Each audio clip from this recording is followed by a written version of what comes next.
Hello, everyone, and thank you for joining me today on this beautiful sunny Saturday afternoon. I hope everybody's had a good week. I hope you're having a good weekend. I just wanted to make a quick video and talk about some of the things I like. I got the window open, so you might hear some ambient noise out there, but hopefully it won't be too bad. And I don't know, I enjoy some ambient neighborhood noise, and I hope you guys do too. So you're going to hear a car pass by every once in a while, or people talking, so if you don't like that, I apologize, but we're just gonna roll with it. Today I wanted to talk about a hobby of mine that I really enjoy. I know a lot of you enjoy as well. I've seen you comment on it. I've kind of touched on it on the channel a little bit before, but today I'm gonna kind of talk about some of my favorite parts of this hobby. And the hobby is reading and writing and books. And for those of you that didn't know, when I went to college, I was an English major, and so for the past 6 or 7 years, I've been doing a lot of reading, a lot of researching, a lot of writing. But it's nice that now that's over, these last year and a half, 2 years, I've been able to work on what I want to work on as far as like building my library and reading. You get kind of in university and college, you get kind of forced to learn things, and I'm not saying it's all bad, but you just kind of lose that spark when you're forced to learn something rather than just following that genuine curiosity that comes naturally, at least for me. And I'm just so excited that to be in a point in my life where I can buy the books I want to buy. I can build up, the library that I want.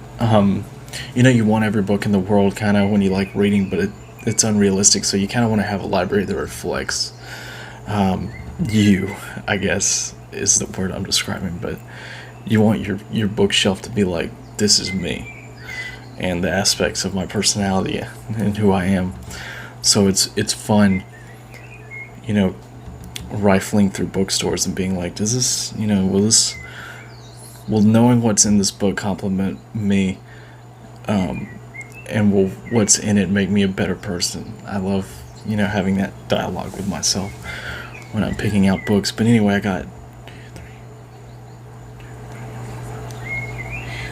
got 9 of my favorite books right now in my collection.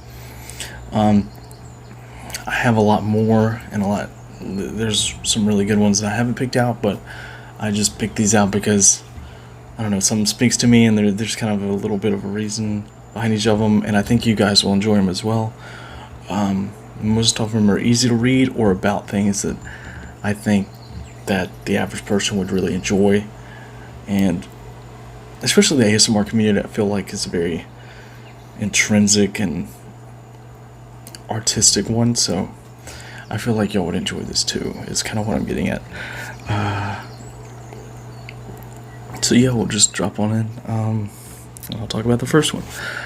The first book I wanted to talk about, I read it the first time I think when I was in middle school, and it's Anthem by Ayn Rand. She's the same one that does Atlas Shrugged and Metropolis. And it's I haven't read it in so long. I'm going to stumble through this description, but basically it's about what I believe to be a teenage boy, a late teenage boy, who lives in a society where it's kind of back in it's not the Dark Ages, but it's like a futuristic mix of the Dark Ages where they don't use electricity. They live only by candlelight. I guess it's kind of Amish, but like the whole society, and they're very strict on like mating and partnership and technology, and they just have a very rigid society and rules and laws that they go by. So there's no electricity. I can't remember if there's running water, but I don't think so. You have like the women are bred. Instead of having a family, the men are like assigned jobs randomly, and you don't get to change it. And anyway, this kid stumbles across an old subway system and eventually figures out how to make a light bulb. And I honestly haven't read it in so long, I can't remember how it ends, but it's kind of a love story that it's a post-apocalyptic dystopian love story is I guess basically how I would describe it. I can't remember how it ends. I remember it having a good ending. I'm gonna have to reread it because it's been so long. But I just remember that when I was a kid, and I read it twice, once in middle school and once at the end of high school, I think. I just remember as a kid that it really stuck with me, and I always remembered the story as one of my favorites. And I remember when I was in the bookstore, I bought this one at a bookstore, and I was describing to the guy, I was like, I'm looking for a dystopian novel about a guy that reinvents the light bulb and falls in love with a girl who he can't love because they don't have relationships. And he's like, oh, you mean Anthem by Ayn Rand? And he's like, here you go. And I was like, oh, thank God. But that's how I remembered it in my head. I'll read the back for you. It says, he lived in the dark ages of a future in a loveless world where he dared to love a woman of his choice. In an age that had lost all trace of science and civilization, he had the courage to seek and find knowledge. But these were not the crimes for which he would be hunted. He was marked for death because he had committed the unpardonable sin. He had stood forth from the mindless human herd. In a world that deprives individuals of name, independence, and values, he was a man alone. Yeah, and that's kind of what I remember about it. Like, they don't have names, they have numbers. Or like symbols, and he ends up being a street sweeper for his job, I think. Anyway, I'll have to reread it, but it's a great book, and I recommend you reading it because I remember it really hit me when I read it. And I think that's it about that one. I also have her Atlas Shrugged. I just started reading it. I've heard great things about it. Look forward to finishing it, and then if I like that one, I'll get on to Metropolis, but they're both huge books, gonna take me forever.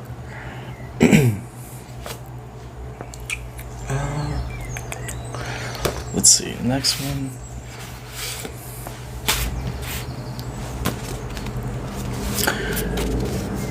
This one's not in the same genre, not even at all. God, it's a little loud. Anyway, it's a nonfiction book. It's called The Happiness Advantage. It's written by Sean Acor, and it's I want to say it's like a self-help book, but it's not. It's like a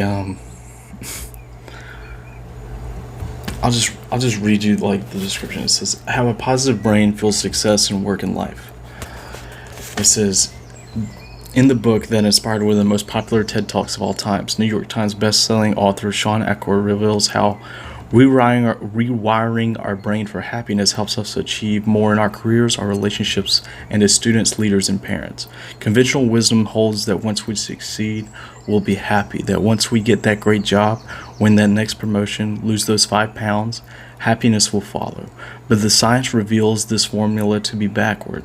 Happiness fuels success, not the other way around. Research shows that happy employees are more productive, more creative, better problem solvers than their unhappy peers. Positive people are significantly healthier and less stressed and enjoy deeper social interaction than less positive people around them.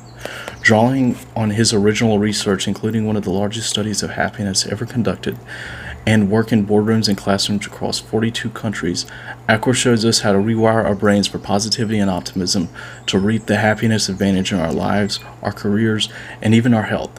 His strategies include the Tetris effect, how to retrain our brains to spot patterns of possibility so we seize opportunities all around us. Social investment, how to earn the dividends of a strong social support network. The ripple effect, how to spread positive change within our teams, companies, and families. A must-read for anyone wishing to flourish in a world of increasing stress, negativity. The Happiness Advantage reveals how small shifts in our mindset and habits can produce big gains at work, at home, and elsewhere. It's a really cool book because you've heard what it's saying a lot about changing your mindset, thinking more positive. I mean, I'm sure you've heard that a million times in some seminar, some talk, some form, in some shape or form you've heard that. But this book brings the psychological science with it as well. So they did so many studies across the world, and for each thing that he describes, he has like exactly why it works better and how it works better and the percentages and the numbers behind it. So I'll give you an example. I remember one in the book was a study on, they were at the old folks home, or not a retirement home, an old folks home, like assisted living facility, I guess, is where, older people need to be taken care of right before they pass on. So they give these older people in this home a plant to take care of instead of giving it to the caretakers to be like water their plants every day. They charge it with the elderly people staying at home to take care of the plant. And because they had that task, because they had their responsibility that something was under their care, it improved their happiness, and it ended up doubling the life expectancy from the time they were there to the time they died of the people who were in the nursing home. And just having that one little plant to look after, you wouldn't think it would be so important, but it doubled the life expectancy of everyone who was a part of the study. And there's so many cases like that in the book, and I just think it's a really eye-opening book for I guess our generation, because I think our generation on a broad scale struggles with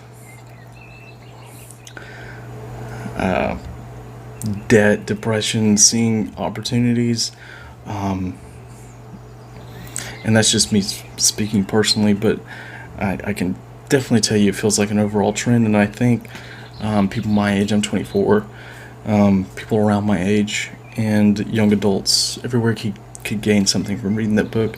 I definitely know it made me feel better.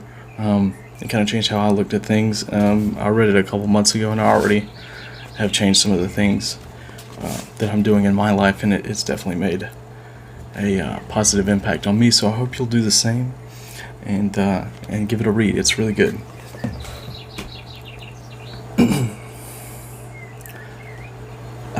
Let's see. I don't know. I don't know which one I want to do next.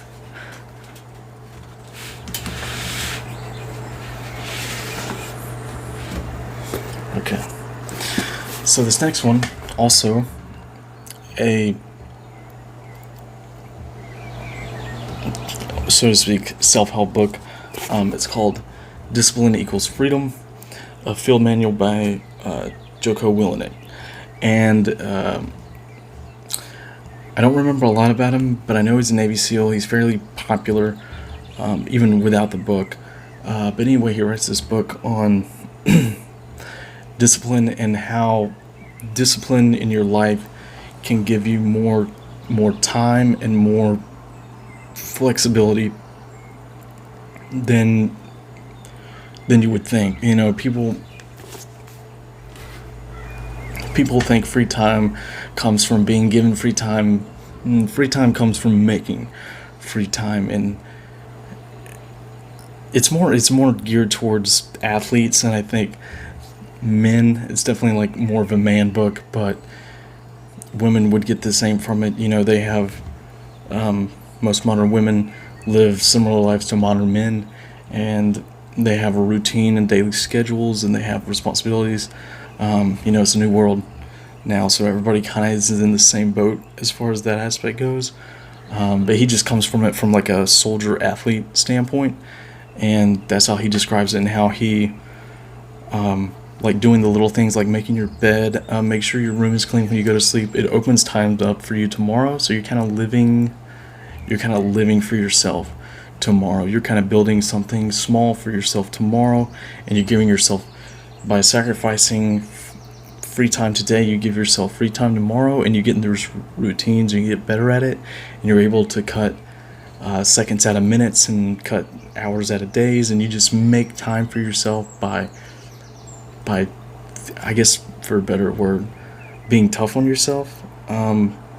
You create time for yourself, and it's like you don't stray from your routine. You get it done. You keep your house clean. You keep the foundation strong. It's hard to describe because it's been about a year since I read the book, but the main thing is, if you take care of the little things and you do them right, it will create time for you to do the bigger things and work on your main life projects and hobbies that you want to work on without having to stress and worry about other things. It's kind of just a really good strict time management book, and it kind of breaks down how doing that will open up your life. And it's a really good book. It's a little military-y, but it's still a good book, and I would recommend reading it, especially for young men, teenage men for sure. Because I definitely could have used that book when I was younger. One of my biggest problems was procrastination and untidiness, I guess. My room was always, I'm not dirty, but my room was always clothes everywhere. And now it's like I make my bed, I do my laundry as soon as I can. It's one of my kind of relaxing things I do now in my free time.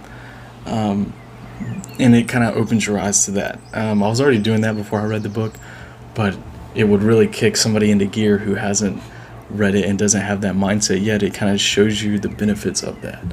But anyway, I really recommend reading it. It's like very thick and flat. It says, "There is no shortcut, there is no hack, there's only one way, so go after and get it." I know there's going to be like a... I'll read you like the...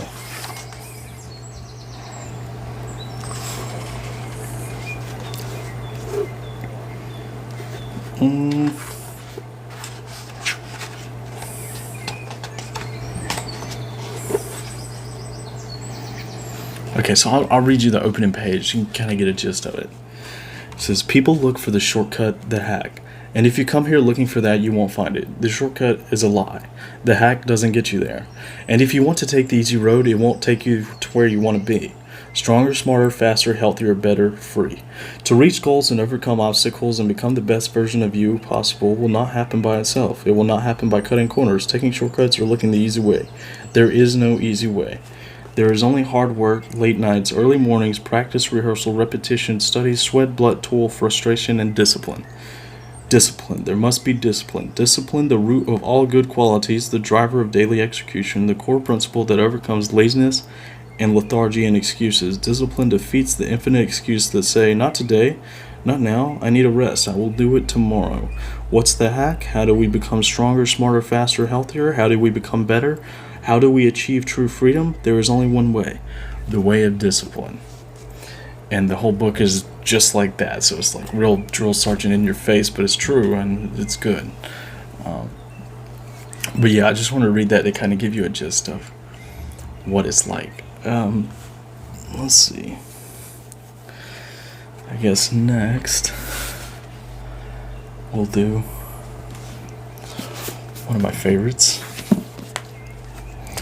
And it's just a complete anthology and researches and writings of Tesla.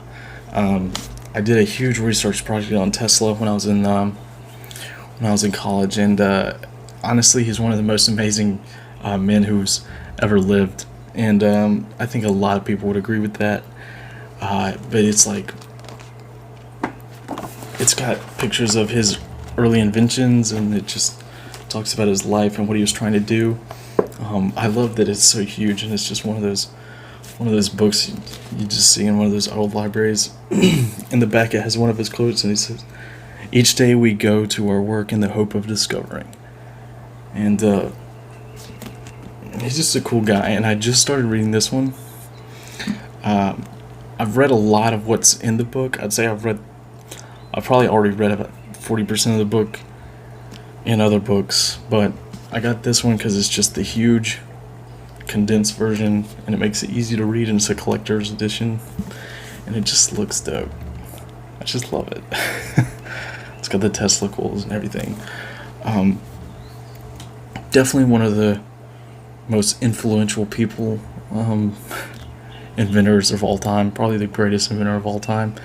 Edison. Tesla wipes his ass with Edison, like, don't even get me started. Thomas Edison is a fraud and crumbs in a roach compared to Tesla. Everything that you use of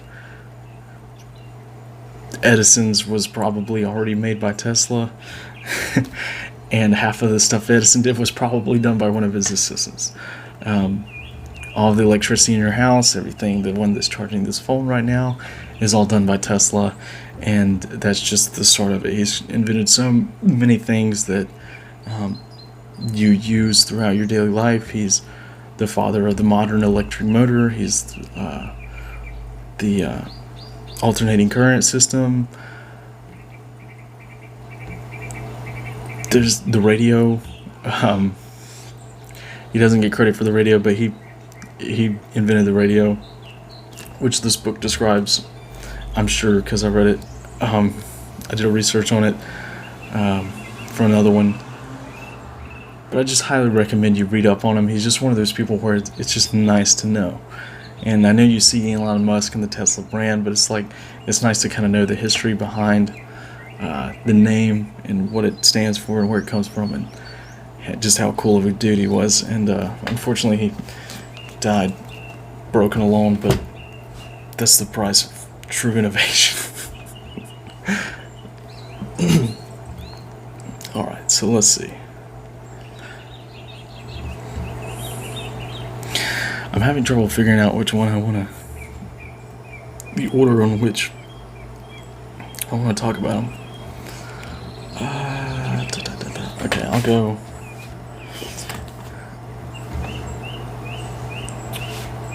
In a very similar fashion, my favorite author and writer collectively is Edgar Allan Poe, and I got his complete writings and anthology in this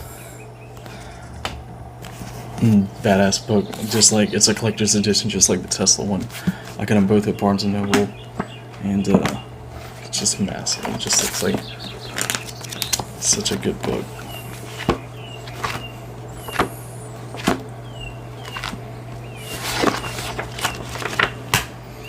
But it's got all his poems and his short stories and his writings in here, and I've read almost everything this Poe, but it'll be nice to have it all in one spot. It's kind of like the Tesla thing. I've probably read about 90% of this book. I had a class that was strictly Poe, almost strictly Poe. Well, I chose Poe for the guy I was researching, and I just read so much Poe that I'm sure I finished like 90% of this book. I just like the darkness behind it, and he just seems like, I don't know, man, he just gets it. I don't know how to describe it. I just love his writing. I love how all his stories have a dark turn, and they all give you that feeling like you're watching a scary movie, and I just love it. I love the way he writes. I look forward to getting into that one a little more and talking about it. But let's see. The next one I want to talk about is one I've been wanting to read for a long time, and I finally finished it a couple months ago. But it was the Art of War by Sun Tzu, and this is the illustrated version. So it's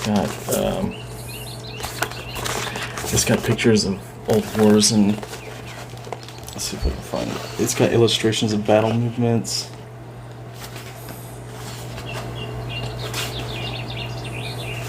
Like here's a map of Gettysburg in the Civil War. Let's see.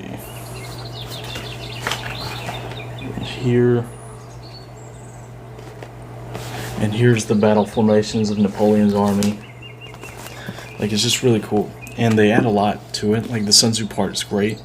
The English translation makes it feel like it's really short, so I'm glad they put the illustrated version in there. But it comes in this badass book, and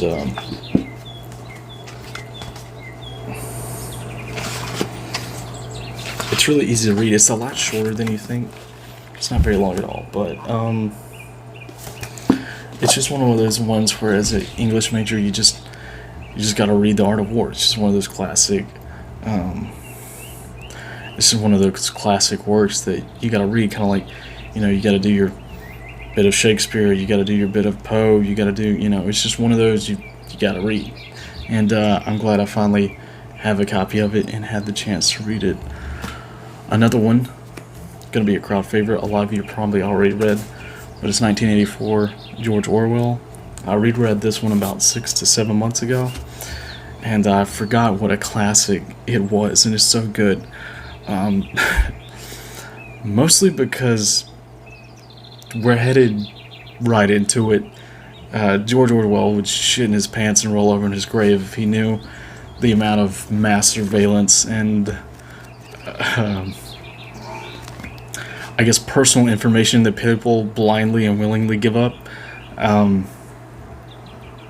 I just can't imagine that he would see what's happening today, and he couldn't have thought up a more perfect.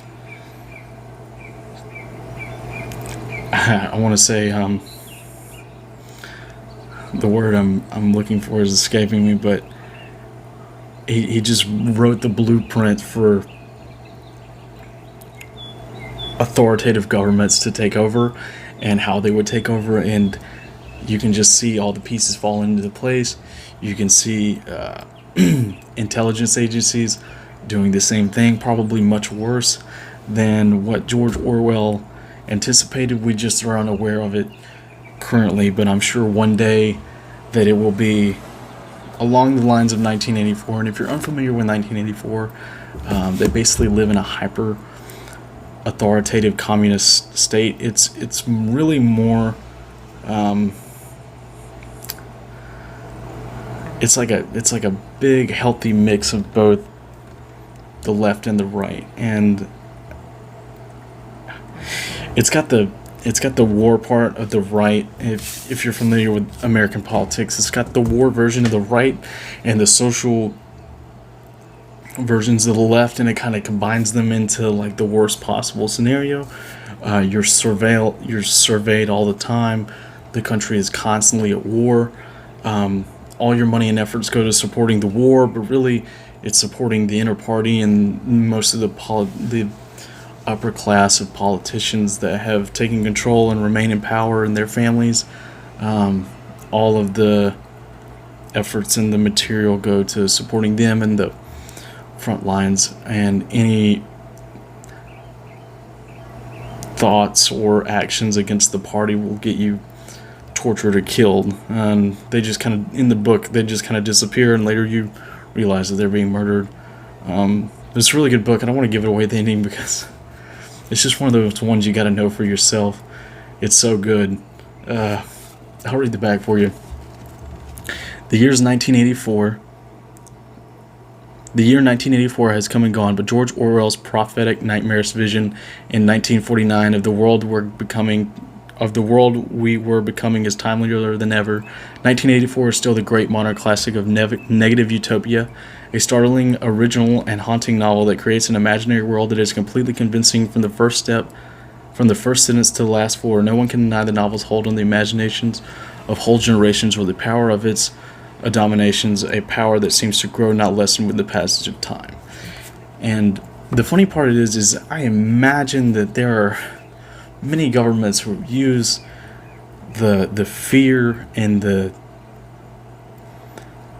structure of government in this book in their own, and you can kind of see it developing in most modern nations.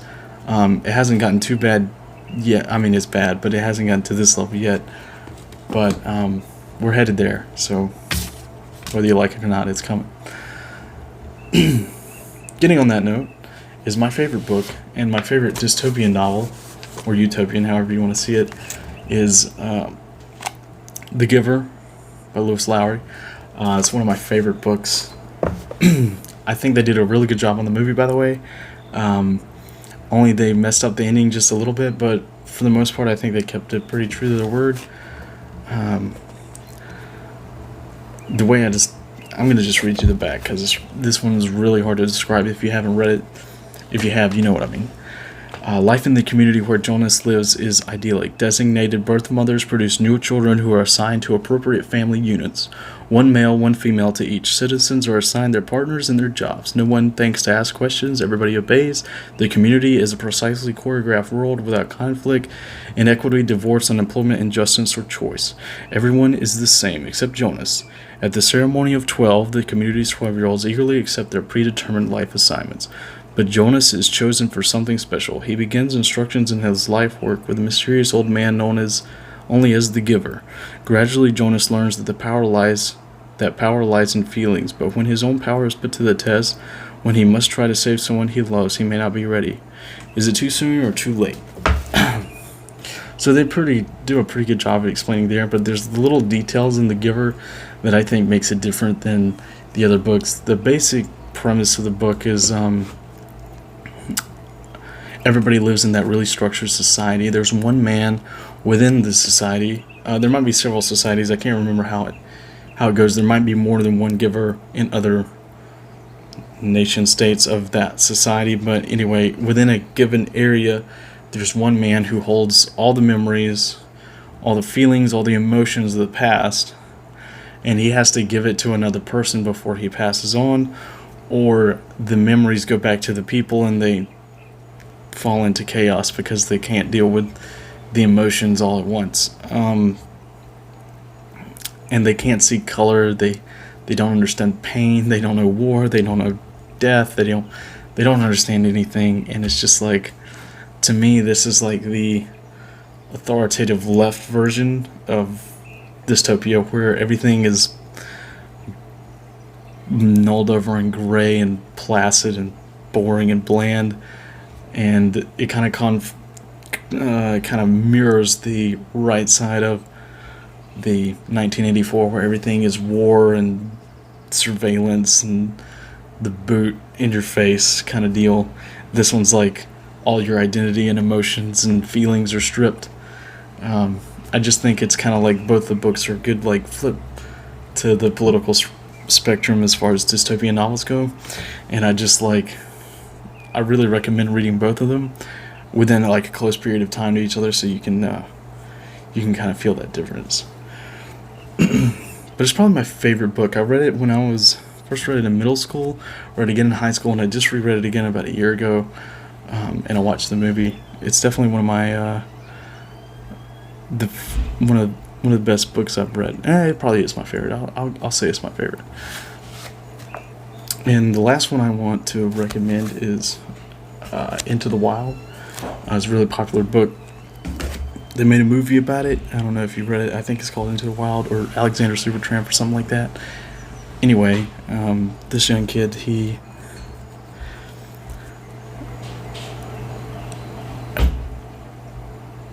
my roommates are home if you can't hear.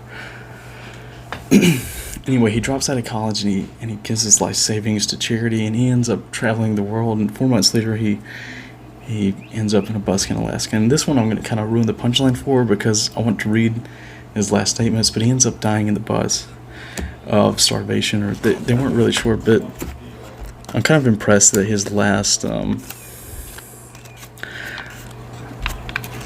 I think it's impressive to see men who can, or anybody that can look in the face of death and kind of laugh at it, and I think he kind of gets that across in his farewell. He had a notebook, and the last couple notes that he read were, let's see.